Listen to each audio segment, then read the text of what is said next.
Hello दोस्तों, आप सभी का आपके इस यूट्यूब चैनल पर मैं एक बार फिर से स्वागत करता हूं। दोस्तों, हमने बात की थी राज्यपाल के बारे में। आज इसका जो फोर्थ जो पार्ट जो है वो मैं आपके सामने लेकर के आया हूं। पहले के जो पार्ट मैंने जो अपलोड किए थे वो आपने बहुत ज़्यादा पसंद भी किए और उम्मीद करता हूं कि ये वाला पार्ट भी आप अच्छे से एंजॉय भी करेंगे और अच्छे से समझेंगे भी। ठीक है? तो बिना किसी देरी के अपन चलते हैं इस फोर्थ पार्ट पर, जो बहुत ज़्यादा इम्पोर्टेंट रहने वाला है और इसमें से क्वेश्चन बहुत बार पूछे भी गए हैं और आगे आने वाले एग्जाम में भी पूछे जाने की पूरी संभावनाएं हैं। ठीक है, चलिए हम बात करते हैं सबसे पहले राज्यपाल के बारे में। फोर्थ नंबर पार्ट में जो इम्पोर्टेंट फैक्ट है उनकी बात करते हैं। लगभग आज के इस वीडियो के अंदर पूरा जो ये टॉपिक जो है ये कंप्लीट हो जाएगा। एक बार मैं इसका वापस से रिवीजन करवा दूंगा जिससे आपको किसी भी प्रकार की दिक्कत ना हो। ठीक है, चलिए अब हम बात करते हैं सबसे पहले कि राज्यपाल की नियुक्ति जो है उसके संबंध में कुछ आयोग थे। ठीक है, राज्यपाल की नियुक्ति के संबंध में कुछ आयोग थे। उन्होंने सिफारिश की थी कि राज्यपाल की जो नियुक्ति है वो किस आधार पर करनी चाहिए और कैसे उसको नियुक्त करना चाहिए, उसके लिए क्या क्या अनुशंसाएं उन आयोगों ने दी थी, उनके बारे में आज थोड़ी सी डिस्कशन करते हैं। ठीक है, सबसे पहले जो आयोग जिसके बारे में अपन डिस्कस करें, राजमंडार आयोग भी है पर वो एक इंपॉर्टेंट नहीं है। जो इंपॉर्टेंट है उन्हीं की अपन बात करेंगे। ठीक है, ज्यादा नहीं पढ़ना है अपने को। पहला जो आयोग जिसकी अपन बात कर रहे हैं उसका नाम है सरकारी आयोग। एक ही स्लाइड के अंदर आपको दोनों करवा दूंगा मैं। कौन सा आयोग है? सरकारी आयोग। ठीक है, सरकारी आयोग। सेकंड जो आयोग जो है वो आपके सामने मैं बता रहा हूं, पुंछी आयोग। पुंछी आयोग। एग्जाम के पॉइंट ऑफ व्यू से अगर देखा जाए तो ये दोनों आयोग ही इंपॉर्टेंट है। लगभग जो एग्जाम के अंदर क्वेश्चन पूछे गए हैं इन दोनों आयोगों से ही पूछे गए हैं। ज्यादातर सरकारी आयोग जो है इसको प्रीफर करता है बोर्ड। ठीक है, तो अपन आज इन दोनों के बारे में डिस्कशन करेंगे कि किस प्रकार से इन दोनों ने क्या क्या दलीलें दी, क्या क्या उन्होंने नियुक्ति के संबंध में बताया है। तो याद रखें ये किसके संबंध में है? राज्यपाल की नियुक्ति के संबंध में आयोगों की डिस्कशन कर रहे हैं। सबसे पहली बात, इस आयोग का जो गठन था वो किया गया 1983 में। ठीक है, इसी प्रकार से अगर उधर वाले की बात करें तो इस आयोग का जो गठन किया गया था वो किया गया था 2007 में। 2007। ठीक है, डेट वगैरह याद रखने की जरूरत नहीं है क्योंकि एग्जाम में कभी डेट वगैरह बहुत ही रेयर चांस में पूछता है, परंतु आप इतना भी याद रखेंगे तो भी आपको चलेगा। ठीक है, गठन क्या है? 1983 है, उधर वाले में 2007 है। अगर इसकी बात करें, इस आयोग ने जो अपनी रिपोर्ट सौंपी वो सौंपी थी 1987 में। 1987 में, और इसने जो अपनी रिपोर्ट सौंपी वो सौंपी थी 2010 में। ठीक है, अब अपन पहले इसके डिस्कशन करते हैं। सबसे पहले सरकारिया जो आयोग जो था, ये एक अध्यक्ष थे सरकारिया नाम से। ठीक है ना, ये अध्यक्ष है, उनको अध्यक्ष बनाया गया था। और इन्होंने इसमें क्या क्या दलीलें दी, सबसे पहली बात करें, एक जो एग्जाम के पॉइंट ऑफ व्यू से जो इंपॉर्टेंट क्वेश्चन जो था कि इसके अंदर कितनी प्रकार की दलीलें दी गई थी, कितनी प्रकार की सिफारिशें की गई थी, तो ये इंपॉर्टेंट फैक्ट बनता है यहाँ पर। ठीक है, तो सबसे पहले अपन बात करें तो इसके जो अध्यक्ष थे, मैं कहां लिखूं, यहां लिख देता हूं। इनके जो अध्यक्ष थे उनका नाम था रणजीत सिंह सरकारिया। रणजीत सिंह सरकारिया। रणजीत सिंह जी सरकारिया इनका नाम था और इन्हीं के नाम पर इस आयोग का नाम सरकारी आयोग पड़ा। ठीक है ना, रणजीत सिंह सरकारिया। ठीक है, अगर उधरवाले की बात करें तो उधरवाले के अंदर बात करें तो उधरवाले का मैं बता देता हूं अध्यक्ष कौन थे। हमारे जो भारत जो है, भारत के जो सीजेआई है यानी कि chief justice of India, Bharat के जो मुख्य न्यायाधीश हैं, पूर्व मुख्य न्यायाधीश, जिनका नाम था मदन मदन मदन मोहन पुंछी। मदन मोहन पुंछी, इनकी अध्यक्षता में इस आयोग का गठन किया गया। ठीक है, तो इसी के नाम पर इनका आयोग का नाम क्या रख दिया गया? पुंछी आयोग रख दिया। पहले अपन इसकी बात कर लेते हैं। अध्यक्ष रणजीत सिंह सरकारिया थे। इन्होंने क्या क्या दलील दी, याद रखिए। सबसे पहले ये क्वेश्चन जो पूछा गया है, इस आयोग में जो सिफारिशें की गई थी, सिफारिश की गई राज्य और केंद्र के बीच में जो सिफारिशें की बात करते हैं, तो उन्होंने सिफारिश दी थी 247। ये क्वेश्चन एग्जाम में पूछा गया है कि सरकारिया आयोग के दौरान कितनी प्रकार की सिफारिशें जो है वो दी गई थी, तो याद रखिए कितने प्रकार की दी गई, 247 सिफारिशें दी गई थी। ठीक है, चलिए इस आयोग ने ये बोला, इसकी जो सिफारिशें थी या अनुशंसाएं थी, अनुशंसा, वो थोड़ा सा ध्यान रखें, एक एक अनुशंसा के बारे में अपन डिस्कशन करेंगे। ठीक है, पहली जो थी, इन्होंने बोला कि जो केंद्र और राज्यों के बीच में जो भी कोई भी विवाद है, तो केंद्र और राज्यों को हित को ध्यान में रखते हुए एक परिषद का गठन किया जाना चाहिए, जिसका नाम है अंतरराज्यीय परिषद। अंतरराज्यीय परिषद, अंतरराज्यीय परिषद के गठन की बात की थी। ठीक है ना, ये पहला पॉइंट इन्होंने बताया। ये क्वेश्चन भी एग्जाम में पूछा गया है कि किस आयोग की सिफारिश पर अंतरराज्यीय जो परिषद है उसके गठन की बात की गई थी, तो याद रखना सरकारी आयोग के बारे में बात की थी। अंतरराज्यीय परिषद का मतलब है कि अब राज्यों और सरकार, राज्यों, केंद्र और राज्यों के बीच में जो भी विवाद है, मामले जो है, उनको लोगों के हित को ध्यान में रखकर उनके बारे में डिसीजन लेना, ये इस प्रकार की जो परिषद थी उसका नाम था अंतरराज्यीय परिषद थी। ये सिफारिश की थी, किसने की थी? सरकारी आयोग ने की थी।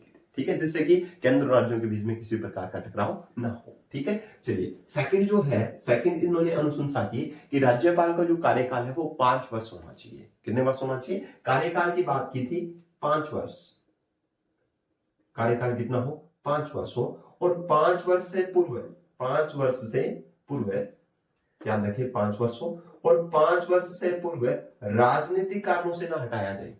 ठीक है ना, कौन से कारणों से? 5 वर्ष से पूर्व राजनीतिक कारणों से ना हटाया जाए, राजनीतिक कारण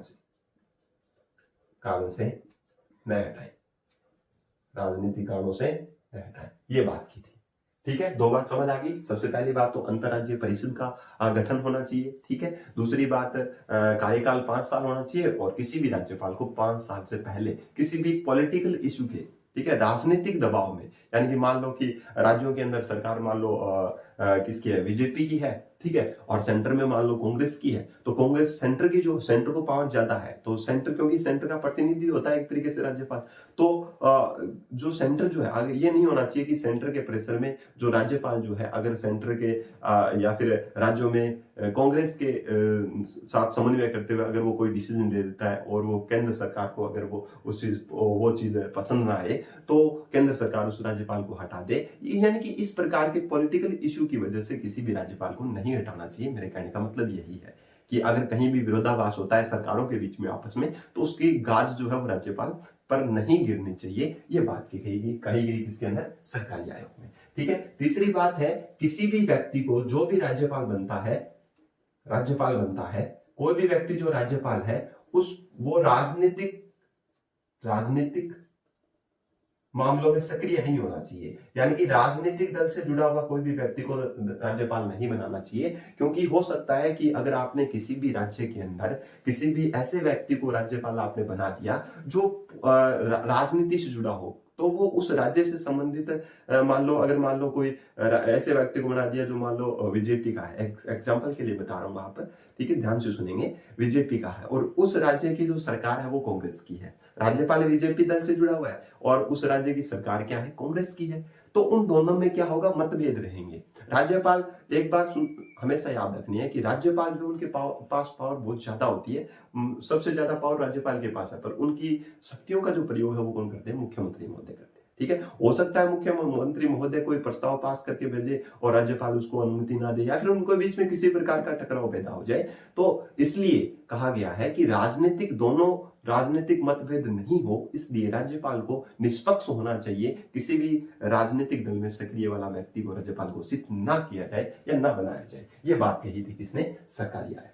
ठीक है, चलिए ये बात समझ आ गई होगी। पॉलिटिकल सक्रिय जो है, राजनीतिक सक्रिय व्यक्ति को राज्यपाल ना बनाया जाए, ये बात कही गई थी। किसने कही गई थी?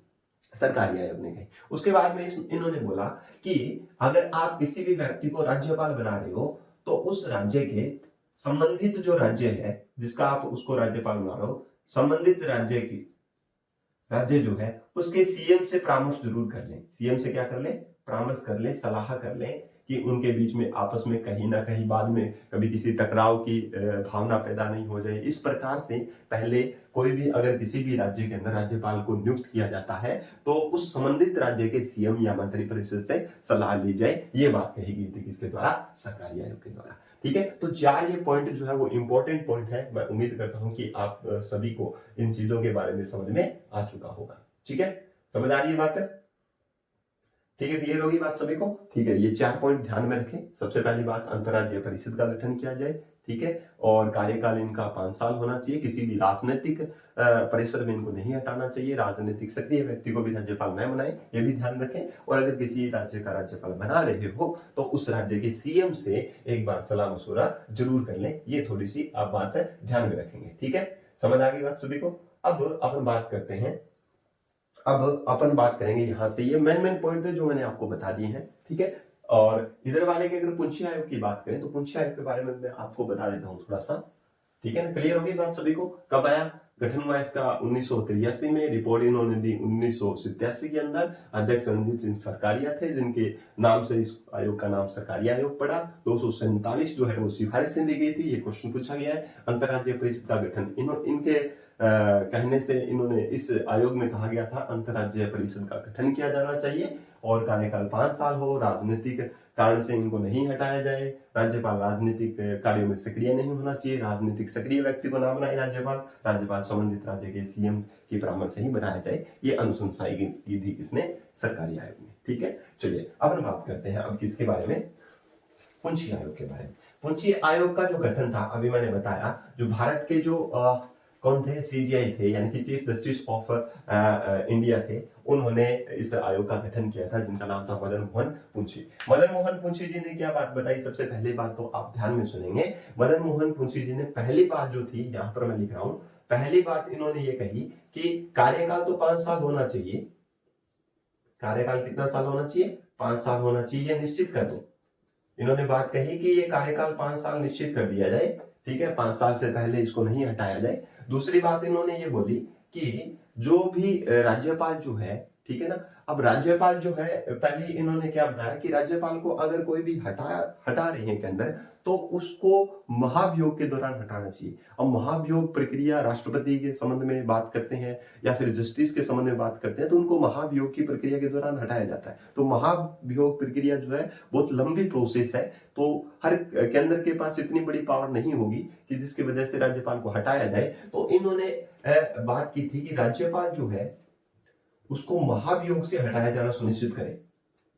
महाभियोग, जैसे राष्ट्रपति को महाभियोग के द्वारा हटाते हैं वैसे ही हटाया जाए। ऐसा नहीं है कि आपने जब मर्जी किया राज्यपाल महोदय को हटा दिया, जब मर्जी किया उनको नियुक्त कर दिया, तो ऐसी कंडीशन नहीं होनी चाहिए। उनको 5 साल तो निश्चित ही कर दिया जाए। अगर फिर भी किसी कारण से किसी प्रकार को हटाना भी पड़े तो महाभियोग के थ्रू आप उनको हटा सकते हैं। ये बात कही गई थी पुंछी आयोग के द्वारा। ठीक है, समझ आ गई? दूसरी बात इन्होंने क्या कहा? इन्होंने कहा कि राज्यपाल को जो आप विश्वविद्यालयों को यूनिवर्सिटी जो है उसके जो कुलाधिपति बना रहे हो वो कुलाधिपति ना बनाए। ठीक है, जिससे क्यों ना बनाए? क्योंकि अगर आपने कुलाधिपति बना दिया तो उनके क्या है कि उस कार्य का जो और बर्डन है वो भी रह जाता है। हालांकि इतना कोई काम नहीं होता, फिर भी इन्होंने अनुशंसाएं कर दी थी कि राज्यपाल महोदय को, राज्यपाल जो है इनको कुलाधिपति ना बनाए। किसका? विश्वविद्यालयों का। विश्वविद्यालय जो है उनका कुलाधिपति ना बनाए, कुलाधिपति ना बनाए। ठीक है, कुलाधिपति ना बनाए। ये बात किसने कही थी? इस आयोग ने कही थी। ठीक है, 4 नंबर जो बात है, 4 नंबर बात यानी कि 4th नंबर जो बात थी, उन्होंने कहा कि अगर कोई भी विधानमंडल, लेजिस्लेचर, अगर कोई भी विधान परिषद है या विधानसभा है, कोई भी विधानमंडल अगर कोई विधेयक राज्यपाल महोदय के पास भेजते हैं तो उसको 6 महीने में वापस राज्यपाल को उनके पास भेजना होगा। ठीक है ना, ये बात कही। तो क्या बोला इन्होंने कि राज्यपाल जो है, राज्यपाल 6 माह में, कितने महीने में? 6 महीने में विधेयक को वापस भेजे।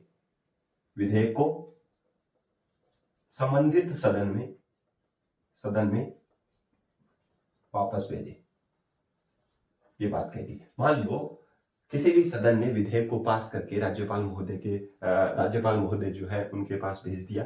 ठीक है। अब राज्यपाल महोदय जो है उसको अपने पास रख ले, तो इस आयोग ने सिफारिश की कि राज्यपाल जो है वो 6 महीने के अंदर उसकी, चाहे आप पुनर्विचार के लिए भेज रहे हो या फिर किसी भी तरीके से पुनर्विचार के लिए भेज रहे हो, चाहे आप स्वीकृति दे रहे हो ना दे रहे हो, परंतु आप 6 माह के अंदर उस विधेयक को वापस उस सदन के पास पहुंचाएं। ये बात कही गई थी किसके अंदर? मुंशी आयोग के अंदर। ठीक है। जैसे यहाँ पर दलीलें 247 की, हो सकता है क्वेश्चन आगे आने वाले एग्जामों में पूछ ले, तो याद रखें इस आयोग ने जो सिफारिशें दी थी वो दी थी 273।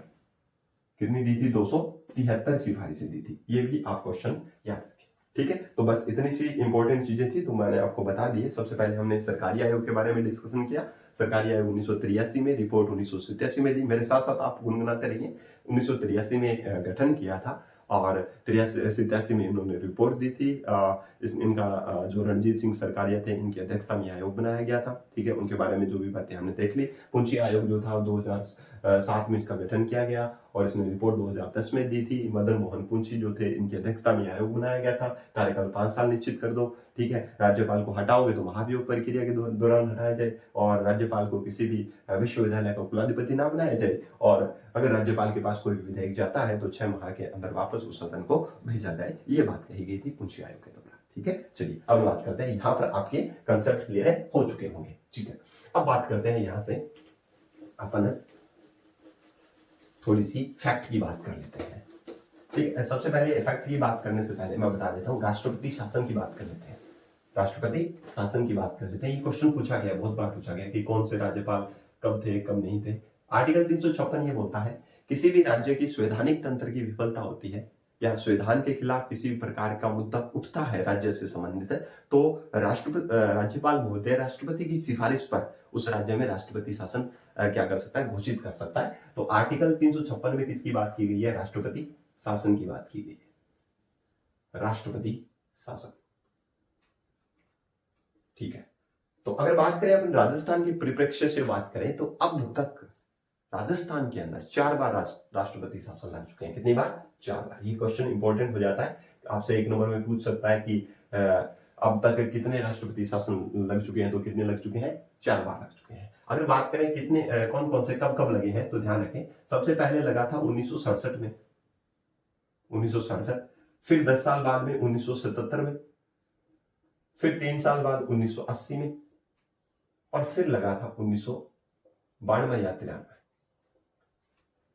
ठीक है। ये 4 क्या लगे थे? राष्ट्रपति शासन लगे हुए हैं। ठीक है। अब इन शासनों के दौरान कौन कौन से राज्यपाल मौजूद थे, किस कारण से ये लगा था, तो इनके बारे में अपन थोड़ी सी डिस्कशन कर लेते हैं। 1967 में जो राष्ट्रपति शासन लगा उस टाइम में सबसे पहले आपसे क्वेश्चन पूछ सकता है कि सर्वप्रथम राष्ट्रपति शासन कब लगा? 1967 में लगा था। और इस समय सब राष्ट्रपति शासन लगा तो पहले ऐसे कौन से राज्यपाल हैं जिनके समय में पहली बार राष्ट्रपति शासन लगा? तो याद रखें संपूर्णानंद। कौन थे? माननीय संपूर्णानंद जी। संपूर्णानंद जी। ठीक है। संपूर्णानंद जी के समय ये राष्ट्रपति शासन पहली बार लगा था। और इन्हीं के टाइम हुकुम सिंह भी थे, हुकुम सिंह जी। इन दोनों के टाइम क्या लगा था? राष्ट्रपति शासन लगा 1967 में। क्यों लगा था? ये अस्पष्ट बहुमत की वजह से लगा था। अस्पष्ट बहुमत की वजह से, यानी कि कोई भी पार्टी के पास पूरा पर्याप्त बहुमत नहीं था सरकार बनाने के लिए और उसकी वजह से ये राष्ट्रपति शासन लगाया गया था संपूर्णानंद जी के द्वारा। कब? 1967 के अंदर। ठीक है ना। अस्पष्ट बहुमत का मतलब है किसी भी सरकार के पास अगर बहुमत नहीं हो सरकार बनाने के लिए तो उस कंडीशन में क्या किया गया था? ये राष्ट्रपति शासन इंप्लीमेंट किया गया था संपूर्णानंद जी के द्वारा। कब? 1967 में। क्लियर है बात? चलिए अपन बात करते हैं 1977 वाले की। तो 1977 में जो राष्ट्रपति शासन लगा उस टाइम जो थे राज्यपाल महोदय वो थे वेदपाल जी त्यागी। वेदपाल जी त्यागी। और इन्हीं के साथ साथ रघुकुल तिलक भी थे। रघुकुल जी तिलक। ठीक है। ये भी थे। इनके समय में राष्ट्रपति शासन लगा था। कब? सेकंड टाइम में। अब ये क्यों लगा था? क्योंकि आपातकाल की कंडीशन आ गई थी। 1975 में राष्ट्रीय आपातकाल लग गया था जिसकी वजह से ये राष्ट्रपति शासन लगाना पड़ा। तो याद रखें 1975 में राष्ट्रीय आपातकाल की घोषणा हो चुकी थी। आपातकाल, और जिसकी वजह से राज्यों के अंदर या राज्य के अंदर क्या लग गया था? राष्ट्रपति शासन इंप्लीमेंट हो गया था। ठीक है। तीसरा जो था 1980 के अंदर वो लगा था रघुकुल तिलक जी के टाइम, रघुकुल तिलक के समय, ठीक है, ये था। ठीक है, और ये फोर्थ नंबर जो था ये क्यों लगा था, ध्यान से सुनिएगा। अब ये क्यों लगा, इसका कारण था गैर कांग्रेसी सरकार थी हमारे स्टेट के अंदर, राज्य के अंदर क्या थी, गैर कांग्रेसी सरकार होने की वजह से ये शासन लगाया गया। तो गैर कांग्रेसी सरकार होने की वजह से केंद्र में उस टाइम क्या थी, कांग्रेस सरकार थी, और स्टेट के अंदर हमारी क्या थी, गैर कांग्रेसी सरकार, यानी कि कोई कांग्रेस के अलावा दूसरे दल की सरकार थी, जिसकी वजह से हमारे राज्य के अंदर क्या किया गया, राज्य जो राष्ट्रपति शासन जो था वो इंप्लीमेंट कर दिया गया। ठीक, पहले यही हुआ करता था कि सेंटर के अंदर जो भी सरकार हुआ करती थी वो क्या करती थी, जिस राज्यों में सरकार नहीं होती थी उनके संबंध में, तो वो क्या करते थे, उस पर जबरदस्ती क्या कर देते थे, राष्ट्रपति शासन इंप्लीमेंट कर देते थे। तो इसी वजह से 1980 के अंदर जो रघुकुल तिलक जी थे राज्यपाल उस टाइम राज्य के अंदर जो थी सरकार नहीं थी कांग्रेस की, ठीक है, जिसकी वजह से यहाँ पर राष्ट्रपति शासन इंप्लीमेंट किया गया 1980 में। ठीक है, 1992 में यहाँ पर जो राज्यपाल थे उनका नाम था क्या नाम था, बलीराम भगत जी थे, बलीराम भगत जी। ठीक है, बलीराम एम चन्ना रेड्डी, एम चन्ना रेड्डी। ठीक है, तो एम चन्ना रेड्डी और बलीराम भगत जी के टाइम, ये 1992 से 1993 के टाइम का जो राष्ट्रपति शासन था वो लगा था 1992 और 93 में। ठीक है, तो याद रखें ये बाबरी मस्जिद एक विवाद हुआ था उसके संबंध में लगाया गया था। ठीक है ना, तो याद रखें कारण क्या रहा, बाबरी मस्जिद विवाद। ठीक है ना, ये कारण याद रखें, बाबरी मस्जिद विवाद के कारण से ये जो चौथा जो था राष्ट्रपति शासन जो था वो लगाया गया था। ठीक है, अब बात करें, आपसे एक नंबर का क्वेश्चन ये भी पूछा जा सकता है कि इन चारों राष्ट्रपति शासन में से सबसे लंबे टाइम तक कौन सा रहा, तो याद रखें बाबरी मस्जिद जो विवाद है ये सर्वाधिक कार्यकाल वाला रहा, सर्वाधिक कार्यकाल, लंबे समय तक यही चला, ये जो था ये सबसे लंबे टाइम तक चला था राष्ट्रपति शासन, और सबसे कम कौन सा चला था, ये न्यूनतम कार्यकाल वाला था, न्यूनतम कार्यकाल। ठीक है ना, बहुत कम समय तक के लिए तो 1967 वाला चला था राष्ट्रपति शासन, और लंबे समय तक जो चलने वाला जो था राष्ट्रपति शासन वो 1992 और 93 के टाइम था। ठीक है ना, तो एक बार मैं इंक भर लेता हूँ, आप लोगों को वापस रिकॉल करवा देता हूँ कि सबसे पहले 1967 के अंदर जो राष्ट्रपति 4 बार राष्ट्रपति शासन लगे थे, जिसको स्क्रीनशॉट लेना वो स्क्रीनशॉट ले सकते हैं। 4 बार हमारे राज्य के अंदर राष्ट्रपति शासन लगे, पहला जो था 1967 में लगा, दूसरा जो था 1977 में लगा, तीसरा 1980 में, और चौथा लगा 1992 या 93 में। ठीक है, अब यहाँ पर जो पहले में संपूर्णानंद जी थे, दूसरे में वेद त्यागी थे, तीसरे में रघुकुल तिलक और चौथे में एम चन्ना रेड्डी थे, और किस कारण से लगा था ये अपनों ने डिस्कशन कर लिया। ठीक है, सबसे लंबे टाइम तक लगने वाला जो था वो चौथा था, और सबसे कम टाइम के लिए लगा था वो कौन सा था, पहला था। ठीक है, उम्मीद करता हूं कि आपको ये क्लियर हो चुका होगा। अब अपन बात कर लेते हैं कुछ फैक्ट्स की।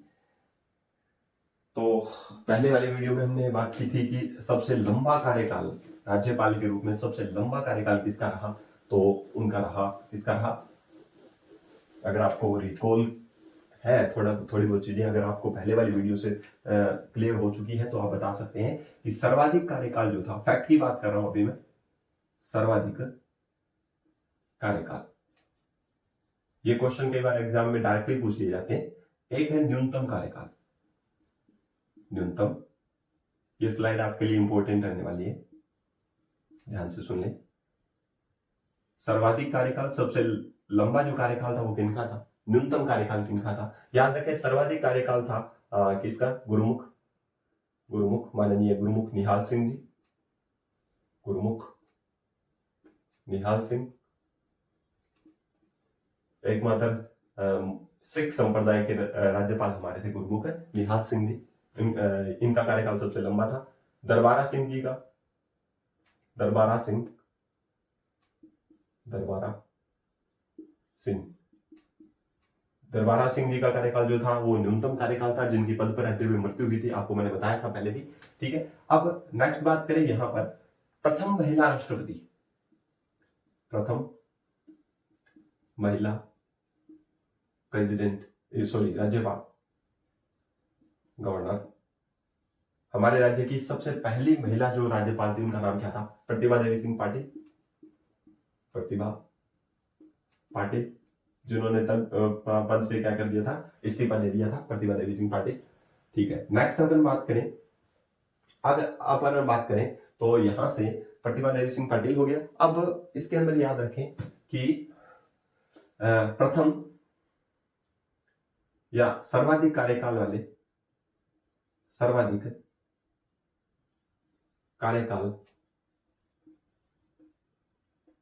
कार्यवाहक राज्यपाल। ठीक है, तो सर्वाधिक कार्यकाल वाले जो सबसे ज्यादा लंबे समय तक जो कार्यवाहक रहे थे वो कौन रहे थे? एनएल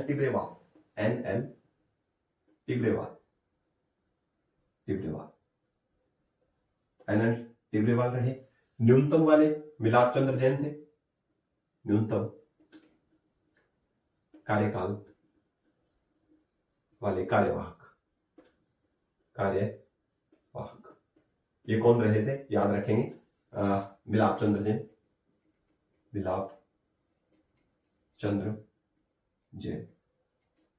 ये रहे थे। ठीक है ना, तो कार्यवाहक सबसे ज्यादा एनएन टिब्रेवाल रहे थे और कम समय के लिए कौन रहे थे? मिलाप चंद्र जैन रहे थे। ठीक है, अब याद करें तो अब एक कुछ फैक्ट और बात कर लेता हूं। ऐसे राज्यपाल, एक एक चीज मैं आपके सामने लेकर के आ रहा हूं जिससे कि आपको कभी भी किसी भी प्रकार के एग्जाम में दिक्कत नहीं हो। आपसे पूछ सकता है कि ऐसे राज्यपाल बताइए जो लोकसभा के सदस्य भी थे, यानी कि सांसद भी थे, लोकसभा के सदस्य भी थे और उनको राज्यपाल भी बनाया गया था। ठीक है, तो ये बात करें तो एक ट्रिक मैं बताऊंगा आपको, याद रखें थोड़ी सी। शिव में बल है। शिव में क्या है? बल है। शिव में क्या है? बल है, यानी कि भगवान शिव जो है उनके अंदर बल है, क्योंकि उनको महादेवों के देव महादेव माना जाता है। तो इसी प्रकार से ये ट्रिक बनाई है मैंने कि शिव में बल है, तो शिव का मतलब शिवराज सिंह पाटिल। ठीक है, मेरे को यहां पर साइलेंट। बल से मतलब है बलिराम भक्त, और है से मतलब है हुकुमचंद।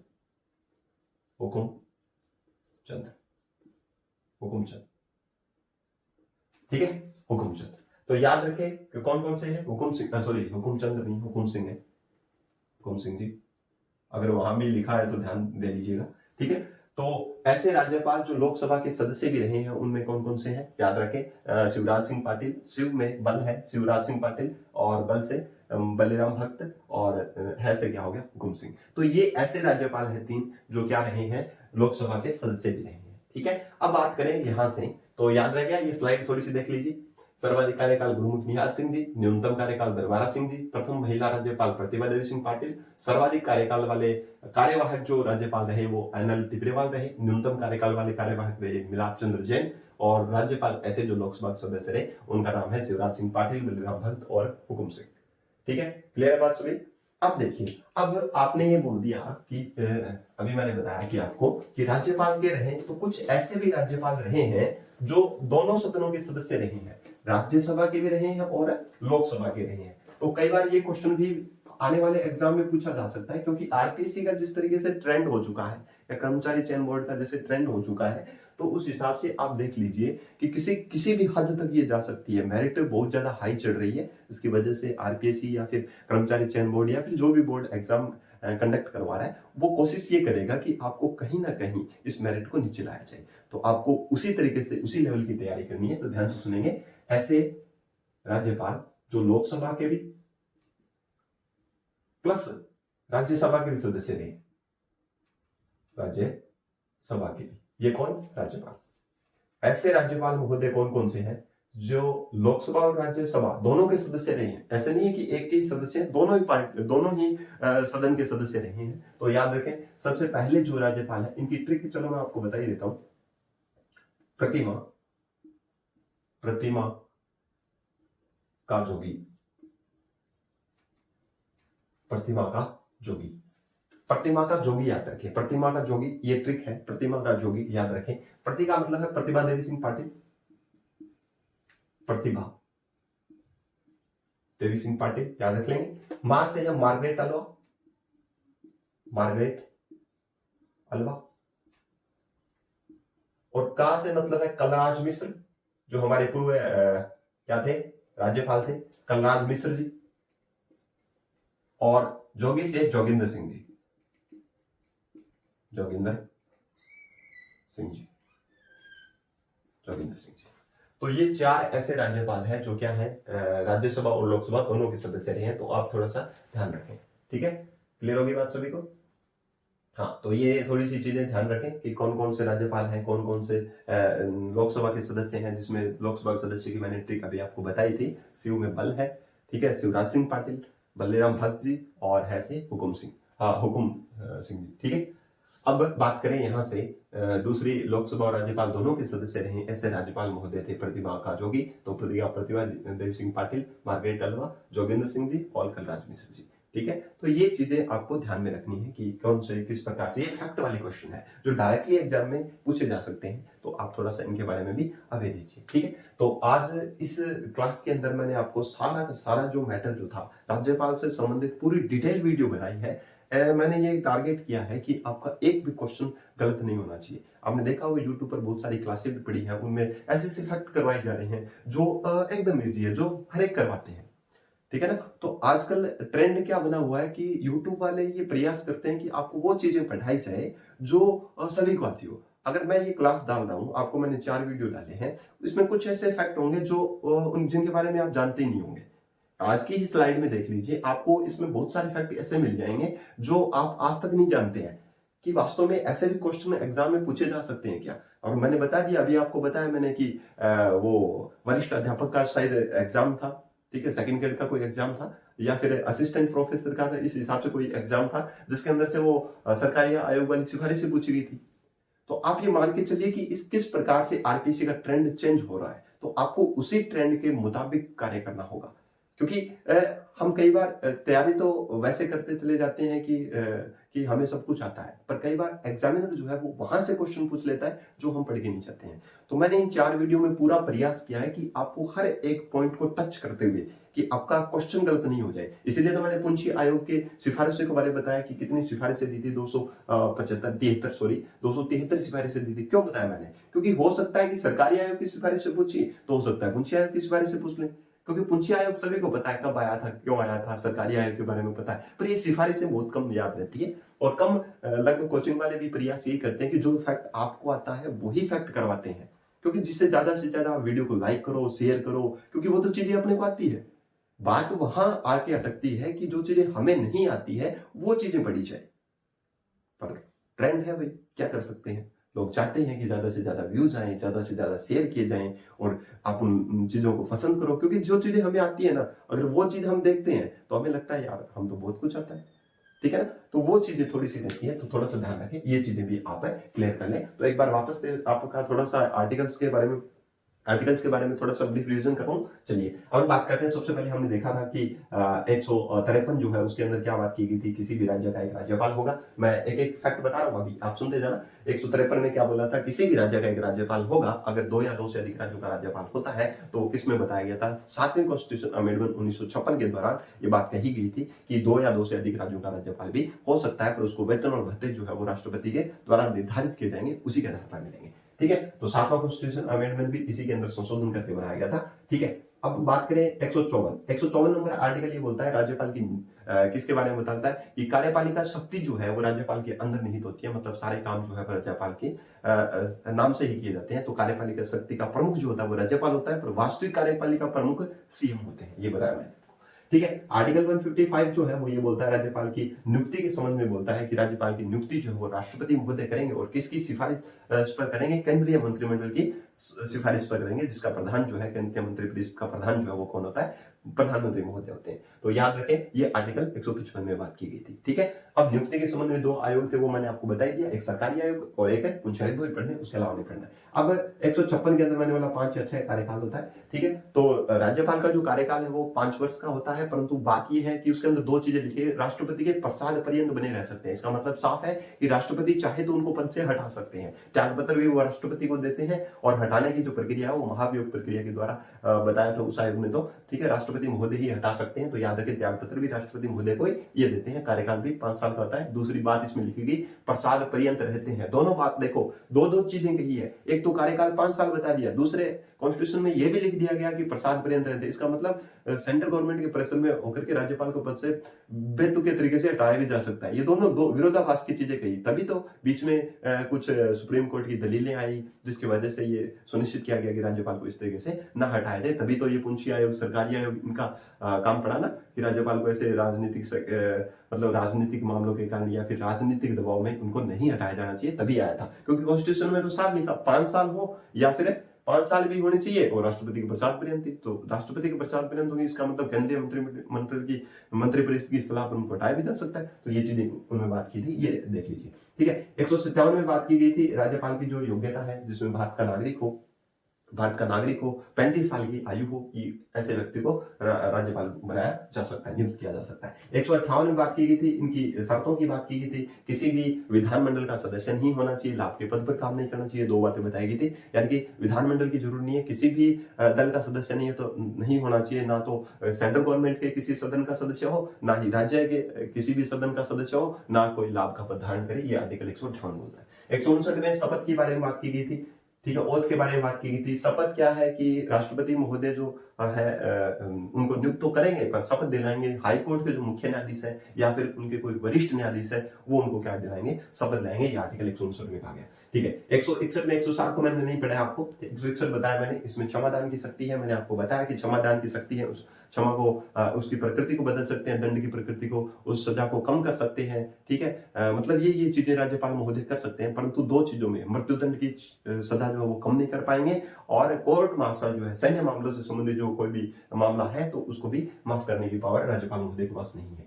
ठीक है, उसके बाद में आर्टिकल 163 की बात की थी। आर्टिकल 163 बोलता है कि राज्यपाल की सलाह के लिए एक मंत्रिपरिषद होगी और मंत्रिपरिषद का जो हेड है वो मुख्यमंत्री महोदय होंगे। आर्टिकल 163 साफ होता है। 164 में मुख्यमंत्री की नियुक्ति की बात की गई थी, और अन्य मंत्रियों की जो नियुक्ति है वो मुख्यमंत्री महोदय की सलाह से राज्यपाल महोदय करेंगे। आर्टिकल 164 कहता है। आर्टिकल 165 में बात की गई थी, जो महाधिवक्ता जो है, जो राज्य का सर्वोच्च विधि अधिकारी होता है, उसकी नियुक्ति कौन करेंगे, 165 के अंदर राज्यपाल महोदय करेंगे। ये बात की गई थी 165 के अंदर। ठीक है, अब 166 के अंदर कार्य जो राज्य का जो कार्य संचालन जो है वो राज्यपाल के थ्रू किया जाएगा। ठीक है, राज्यपाल के आदेशों के या फिर राज्यपाल के द्वारा ही किए जाते हैं। ठीक है, उनकी वो बात अलग है कि उसकी जो शक्तियों का प्रयोग वो मुख्यमंत्री और मंत्रिपरिषद करती, तो कार्य का जो संचालन वो राज्यपाल के नाम से किया जाएगा।